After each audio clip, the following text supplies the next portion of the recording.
Did you know that the numbers and letters on pencils have a meaning? An H-lead pencil will be really hard and will not allow you to blend easily, but will give you a nice sharp line if you're looking for details.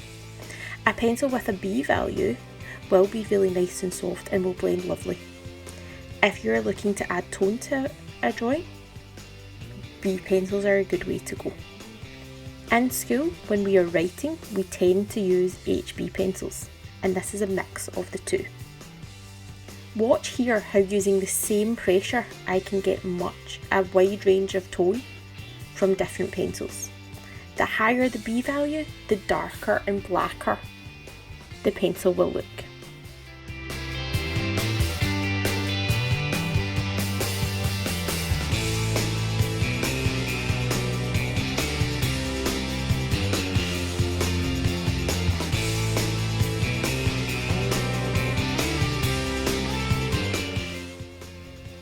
Don't worry if you don't have a range of pencils in the house. Using different pressure, you can adjust the tone that you'll get with your pencil. From the one pencil, you can get really, really dark areas and really, really light areas.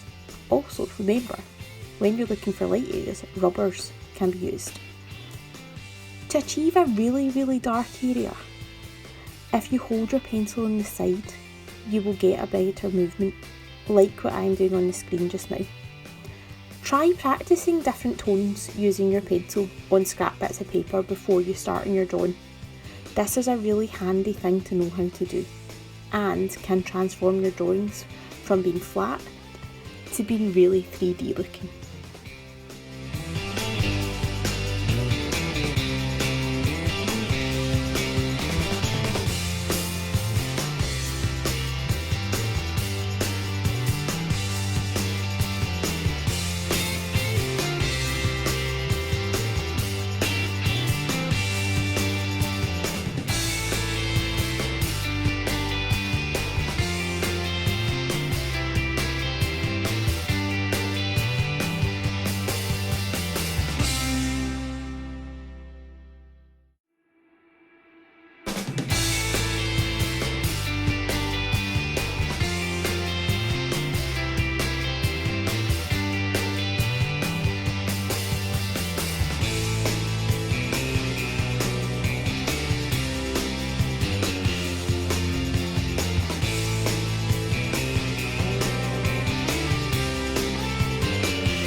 When you start your drawing, start your lines really, really lightly.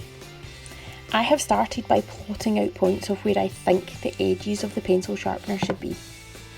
This then allows me to join up these lines. By drawing really, really lightly to start with, if I get this wrong, I can easily rub it out without leaving marks on my paper.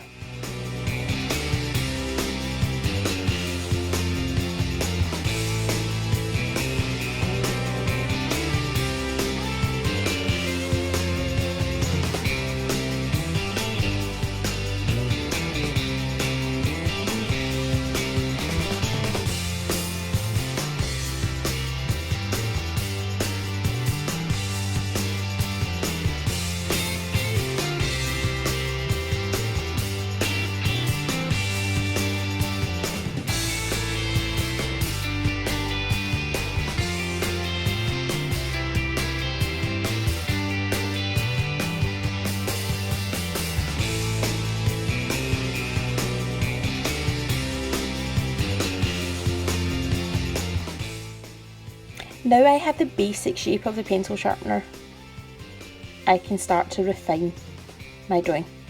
This means that I can start to add the added detail and I can amend the shape so it's no longer just the basic outline shape, but add in the extras, like the curved grip where you hold your pencil sharpener.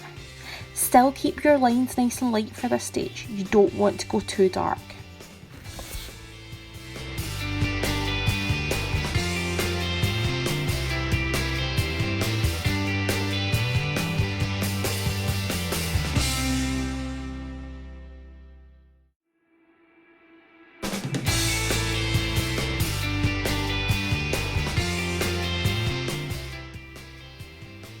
Remember, you can move your paper around, you don't have to keep it in the same direction all the time.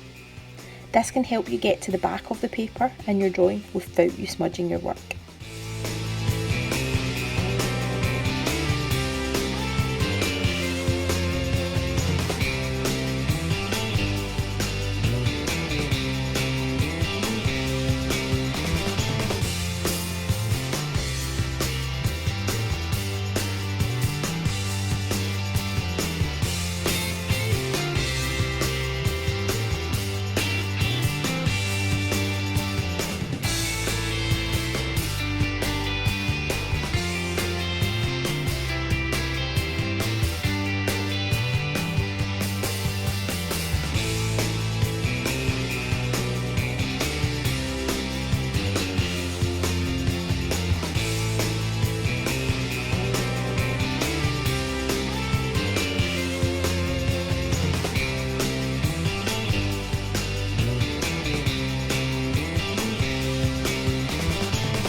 When you're drawing a circle, it can be really helpful to use plotted points. Put 4 really light little dots around where you would want the outer edges of the circle to be. Think of it like the compass points. Then, lightly sketch in your circle. Keep going round it. You won't get it perfect first time, that's okay. Once you're happy with the overall size and shape of the circle, you can then use your rubber to neaten it up and take away any of the little sketchy lines that are not in the right place. By doing this lightly, once you have used your rubber, all you will see is your perfect circle.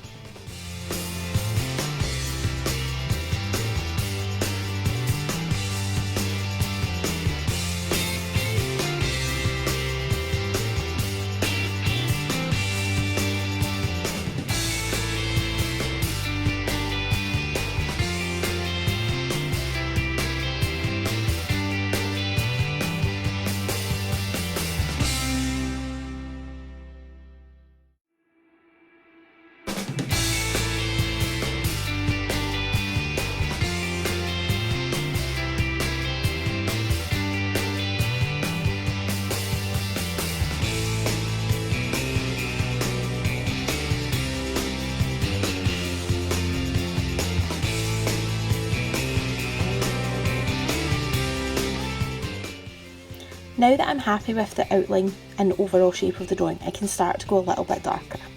I can add some more detailing, such as the textural lines showing the grip on the pencil sharpener, and start to add the tone.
Think about the direction in which you are adding your tone.